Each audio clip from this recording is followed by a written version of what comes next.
Har du hatt vonde, kanskje til og med traumatiske opplevelser i livet ditt? Og tenker du at det påvirker din evne til å være lykkelig og skape et godt liv for deg selv? Det er en myte. I denne videoen her så kommer du til å høre om en gang jeg oppdaget at fortiden min trenger ikke å diktere fremtiden min, med mindre jeg tillater det. I denne videoen her så vil du få 3 nøkler for hvordan du kan bearbeide sorg og lukke gamle sår, så du kan komme deg videre i livet. Og så har jeg også en gratis ressurs til deg som vil lære enda mer.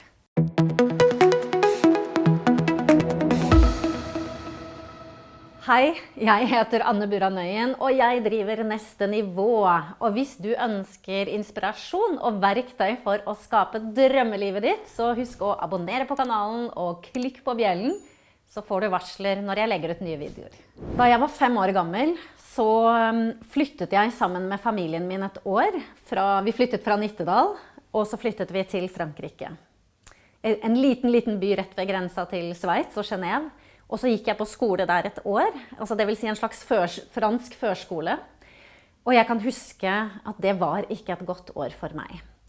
Jeg lærte basse, vi lærte jo allerede da å både lese og skrive løkkeskrift, så det er en litt annen kultur der. Men jeg synes det var vanskelig å komme inn i den veldig annerledes kulturen. Jeg synes det var vanskelig å få venner, jeg følte meg veldig ensom og bortkommen. Og hvis vi skrur klokka 30 år frem i tid, så sitter jeg og spiser lunsj en dag på jobben der vi har jobbet som ingeniør i mange år. Og så forteller jeg kort om denne opplevelsen til kollegaene mine, og så merker jeg at jeg blir helt sånn grøtet i halsen og får tårer i øynene når jeg forteller om det. Og da innser jeg at wow, selv om dette er 30 år siden, så er det fortsatt ubearbeidet sorg i meg, og her er det noe som jeg ikke er helt ferdig med. Det jeg har lært over tid, det er at det er måter jeg kan bearbeide sorg og lukke gamle sår på, som gjør at jeg kan nøytralisere en opplevelse i meg. Altså at når jeg tenker på opplevelsen, så har jeg nøytrale følelser overfor den.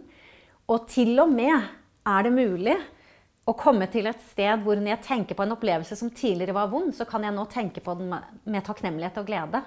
Og spesielt takknemlighet for alt det den opplevelsen lærte meg. Så la oss snakke om 3 verktøy som du kan bruke for å nøytralisere en opplevelse som tidligere kanskje var vond, og nøytralisere den, og deretter kanskje til og med gjøre det til en positiv opplevelse for deg.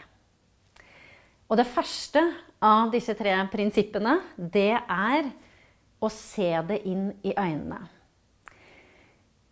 Og med det mener jeg at noen ganger så er det jo sånn med opplevelser som vi synes er vonde, at vi vil helst ikke kjenne på de vonde følelsene, og da unngår vi å tenke på det, og vi unngår å virkelig gå inn i det. Men for at vi skal kunne forvandle noe, så det må få lov til å komme frem i lyset. Så det første verktøyet er rett og slett å virkelig se det inn i øynene, og virkelig kanskje til og med skrive ned for deg selv hele opplevelsen, og følelsene du hadde rundt det, og følelsene du har rundt det i dag, og få det virkelig frem i lyset, sånn at vi kan se på det der. For det er vanskelig å se på det når det fortsatt er i mørket, og da kan vi heller ikke forvandle det.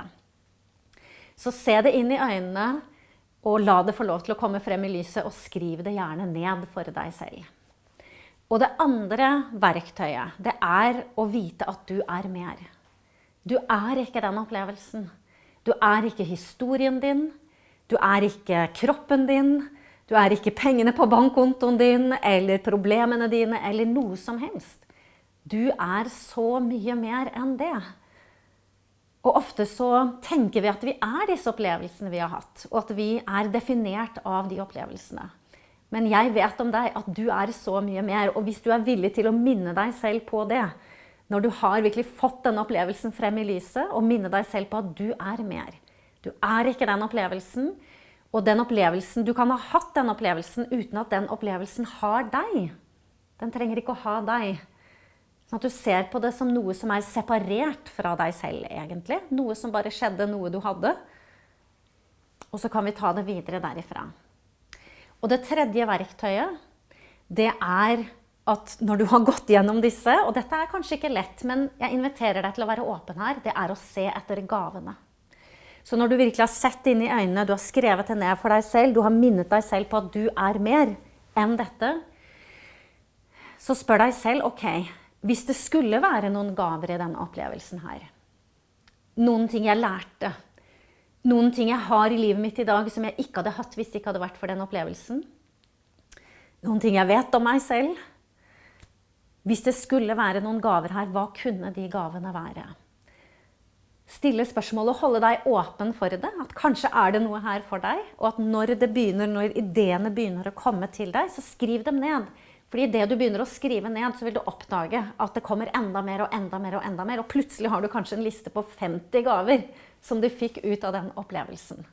Og det er der vi kan begynne å snu den følelsen fra, stakkars meg, for at alt dette skjedde til, wow.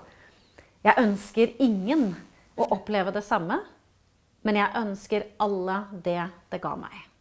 Hvis du ønsker å gå enda dypere og lære enda mer om hvordan du lukker gamle sår, så du kan sette en kraftfull start videre for deg selv, så har jeg en gratis masterklasse til deg.